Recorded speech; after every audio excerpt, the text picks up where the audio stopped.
બનાસકાંઠા જિલ્લાના ધાનેરા તાલુકાના ધનોરથી વાસણ બોર્ડર સુધીનો રોડ હાલ બિસ્માર હાલતમાં છે. રસ્તાની ખરાબ સ્થિતિને કારણે સ્થાનિક લોકોને ભારે મુશ્કેલીઓનો સામનો કરવો પડી રહ્યો છે અને અનેક રજૂઆત છતાં તંત્ર દ્વારા કોઈ કાર્યવાહી કરવામાં આવી નથી. ધનોરથી વાસણ બોર્ડર સુધીનો આ મહત્વનો રોડ હાલ ખાડાઓથી ભરાઈ ગયો છે.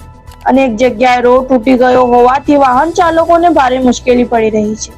વરસાદી મોસમમાં પાણી ભરાઈ જતા ખાડા દેખાતા નથી અને અકસ્માતની ભીતિ વધી જાય છે.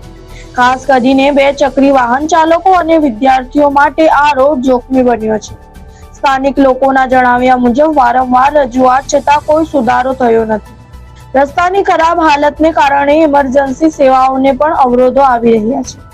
સ્થાનિક લોકો હવે તાત્કાલિક રોડની મરામત કરવાની માંગ કરી રહ્યા છે અને તંત્ર સામે રોષ વ્યક્ત કરી રહ્યા છે. હવે જોવાનું એ રહેશે કે તંત્ર આ સમસ્યાને કેટલી ગંભીરતાથી લે છે. રિપોર્ટર ચેલગર બાવા સાથે કેમેરામેન NK શ્રીમાલી, ધાનેરા.